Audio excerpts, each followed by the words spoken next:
dari guru penggerak modul 3.1 Pak ya, Iya, yaitu mewawancarai tentang pemutusan tentang kebijakan nih Pak. Iya, kebijakan. Ya kebijakan tentang yang diambil di sekolah sama Bapak pemimpin. Iya. Jadi selama ini bagaimana Bapak dapat mengidentifikasi kasus-kasus yang merupakan itu dilema etika ataupun itu yang berupa bujukan moral nih Pak. Oh, jadi ini kalau menghadapi masalah itu kita biasanya klasifikasikan Pak, klasifikasi mana yang dianggap rawan, Iya. yang dianggap bahaya, terus yang dianggap biasa-biasa saja. Nah, yang dianggap biasa-biasa saja mungkin karena laporan anak yang bercanda. Iya. Terus yang rawan itu adalah bully, Pak. Bully bahaya itu kalau kemudian bicara bully. Terus yang sangat rawan itu sekarang itu anak-anak ngikutin kegiatan-kegiatan di luar, Pak. Gitu. Ya, kegiatan-kegiatan yang sifatnya ikut kayak Korea apa gitulah, seperti itu gitu. Jadi itu. Ya.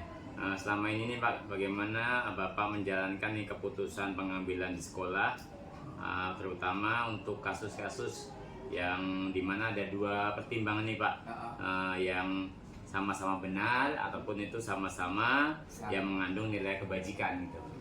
Jadi cara mengambil itu keputusan itu kita harus melihat latar belakang dulu permasalahan, terus latar belakang masalah, terus kita bicarakan, terus kita tanya saksi-saksinya, baru ambil keputusan gitu, nggak langsung gitu aja. Siap Pak, terima kasih.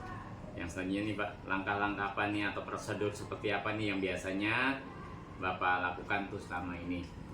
Saya prosedurnya biasanya gini, manggil si anak dulu, terus langkah selanjutnya manggil guru kelas, setelah guru kelas baru panggil orang tua. Nah, setelah ada keputusan baru memberikan kebijakan-kebijakan kepada anak itu, sanksi-sanksi apa yang pantas diberikan. Siap. Selanjutnya nih Pak, hal apa saja sih yang selama ini Bapak anggap itu sebagai efektif nih untuk mengambil keputusan seperti itu?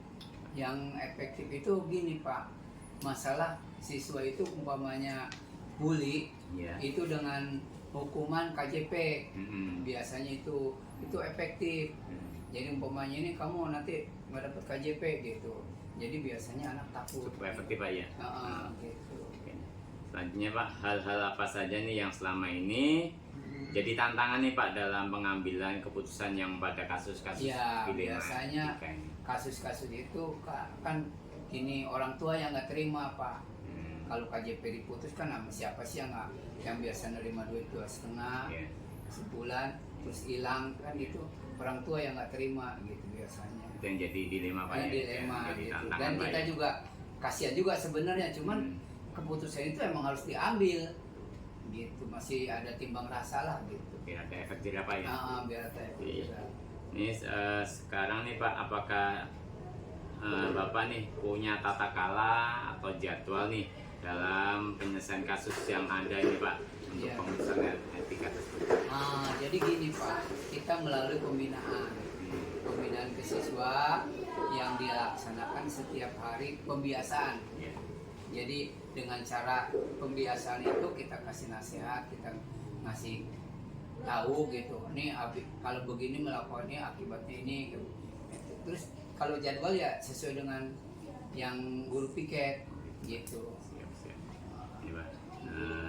Adakah nih seseorang atau faktor-faktor yang selama ini mempermudah nih Pak, yang membantu Bapak untuk pengambilan keputusan dalam kasus-kasus? Saya biasanya ngajak guru atau wakil untuk bagaimana nih cara terbaik mengatasi masalah ini gitu. Jadi memberikan kepercayaan kepada guru atau kepada wakil kepala sebagai bahan pertimbangan Pak ya? Iya, sebagai bahan pertimbangan. Dan setelah semua hal yang telah disampaikan nih Pak, pembelajaran apa nih yang bisa kita dapatkan nih setelah Bapak mengambil keputusan Pak? Ya, pembelajarannya sih anak jadi disiplin. Jadi merasa takut gitu. Contohnya begini, kalau umpamanya mau keluar anak harus lu ada Pak Suhardi gitu. Jadi takutnya kayaknya sama Pak Suhardi doang. Itu pembelajaran yang cukup berharga Pak ya. Iya, jadi takutnya sama Pak Suhardi, sama orang lain nggak takut gitu. Oke dah, mungkin itu aja. Jadi Bapak punya kebijakan tersendiri dalam Iya. memutuskan Iya. yang mana yang dilema Iya, dan mana yang membutuhkan moral lain. Iya, Pak. Nah, terima kasih Pak untuk waktunya. Iya. Semoga kedepannya kita lebih baik lagi Pak. Amin, amin. Terima kasih Pak Yo. atas waktunya Pak. Yuk, terima kasih Pak. Assalamualaikum warahmatullahi wabarakatuh. Waalaikumsalam warahmatullahi Selamat wabarakatuh. siang Ibu. Ya hari ini saya ingin akan wawancara Ibu ya terkait dengan tugas mutu 3.1 yaitu tentang pengambilan keputusan tentang kebijakan. Ya. Iya. Ya. Terima kasih atas waktunya yang sudah diselesaikan buat saya untuk melakukan wawancara ini. Mungkin untuk langsung cepatnya saya ingin menanyakan Ibu, selama ini nih Bu, bagaimana ya Ibu itu dapat mengidentifikasi kasus-kasus yang itu kode etika ataupun itu rujukan moral Bu. Ya, terima kasih Pak. Jadi untuk menangani ya, bukan menangani dulu ya, mengidentifikasi ya, Iya. mengidentifikasi kasus-kasus apakah itu termasuk Dilema. dilema atau bujukan. Ya, artinya pertama kita harus tahu dulu permasalahannya itu apa, gitu kan?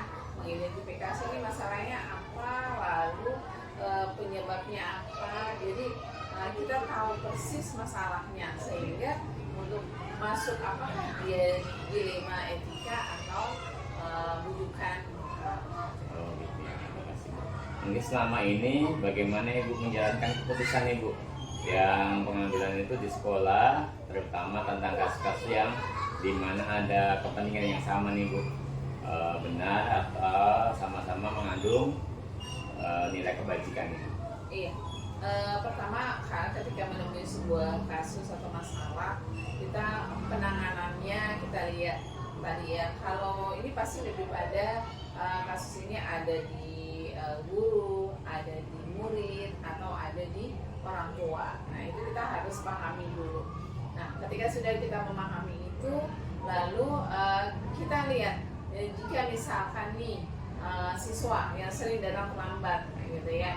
Jadi kita cari tahu dulu penyebabnya. Nah, artinya dia kenapa nih dia datang terlambat, dengan alasan apa? Apa dia memang bangunnya kesiangan?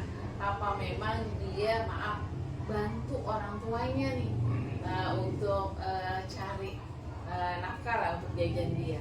Nah dari situ kan kita bisa memilah, oh Kak, jika ini adalah si anak ini datang terlambat karena membantu orang tuanya, sehingga udah ada namanya ini nilai-nilai kebajikan ya, yang harus nanti kita penanganannya harus pas gitu supaya anak bisa sekolah tepat waktu dan dia juga bisa membantu orang tua. Oh, terima kasih Bu.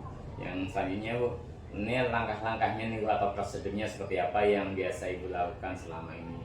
Nah, prosedurnya ya, pertama tadi ambillah tadi apa tadi masalah tadi ya siswa. Berarti saya panggil dulu orang anaknya nih. Nah, saya panggil, tanya, dia cerita dulu masalah dia tuh kenapa dia datang terlambat.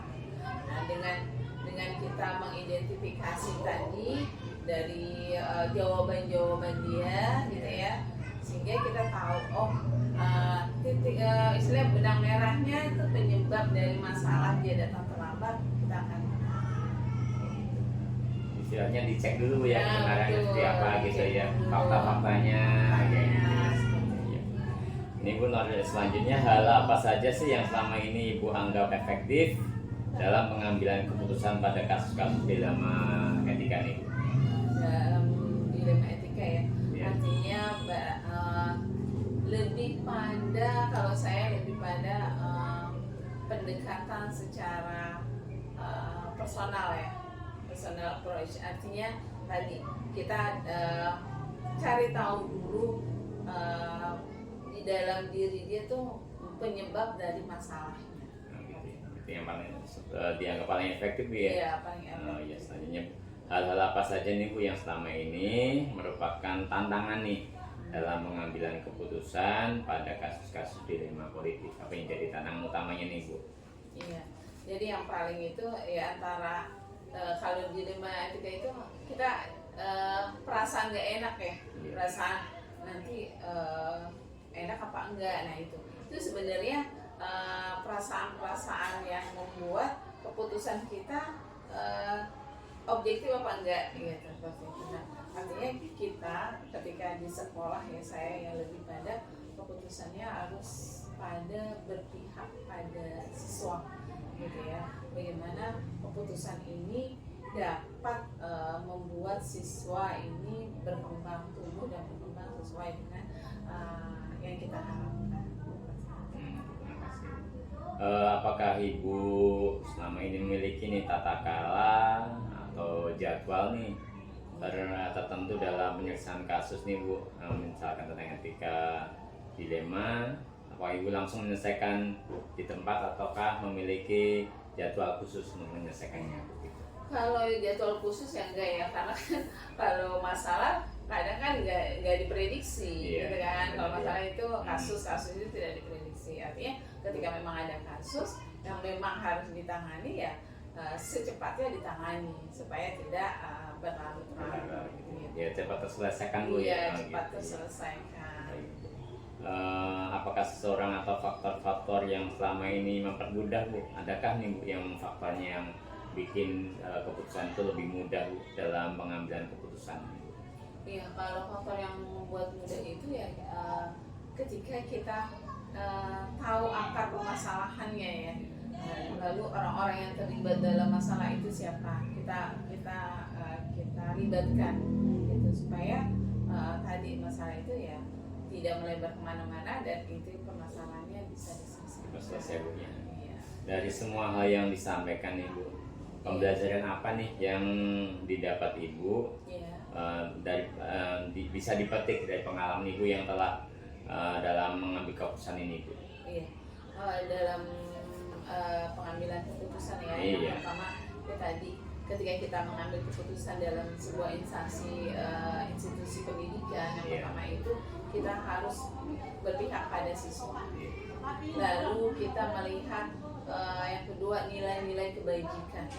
Nilai-nilai kebajikan itu yang kita kedepankan. Dan yang ketiga bertanggung jawab.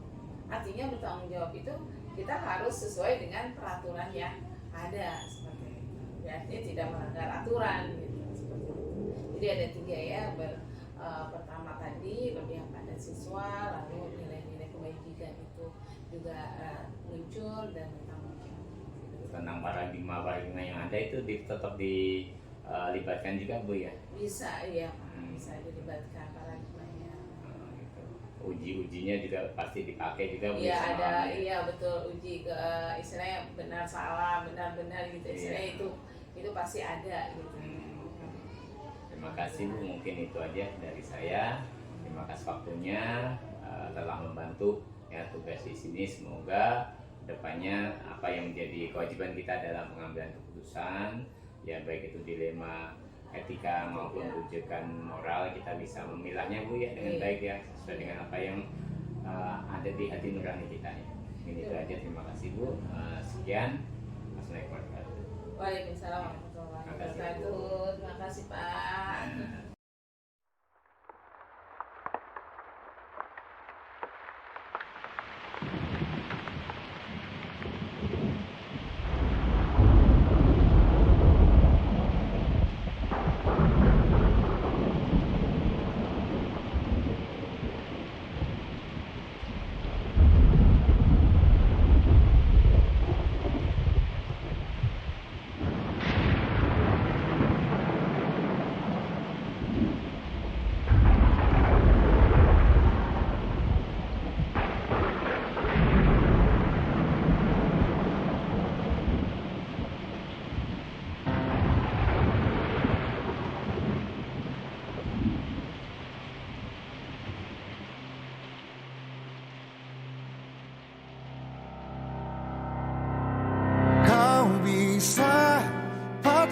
kakiku, tapi tidak mimpi-mimpiku. Kau bisa lumpuhkan tanganku, tapi tidak mimpi-mimpiku. Kau bisa merebut senyumku, tapi sungguh tak akan lama. Kau bisa merobek hatiku, tapi aku tahu obatnya. Manusia-manusia kuat, itu kita. Jiwa-jiwa yang kuat, itu kita. Manusia-manusia kuat, itu kita. Jiwa-jiwa yang kuat, itu kita. Kau bisa hitamkan putihku, kau takkan gelapkan apapun. Kau bisa runtuhkan jalanku, kan ku temukan jalan yang lain. Manusia-manusia kuat, itu kita. Jiwa-jiwa yang kuat, itu kita. Manusia-manusia kuat, itu kita. Jiwa-jiwa yang kuat, itu kita. Bila bukan kehendaknya,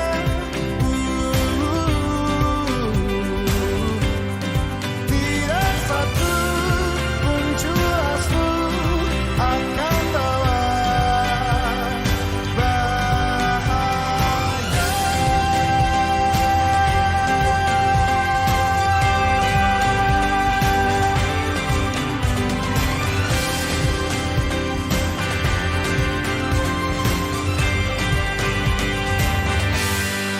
Manusia-manusia kuat, itu kita. Jiwa-jiwa yang kuat, itu kita. Manusia-manusia kuat, itu kita. Jiwa-jiwa yang kuat,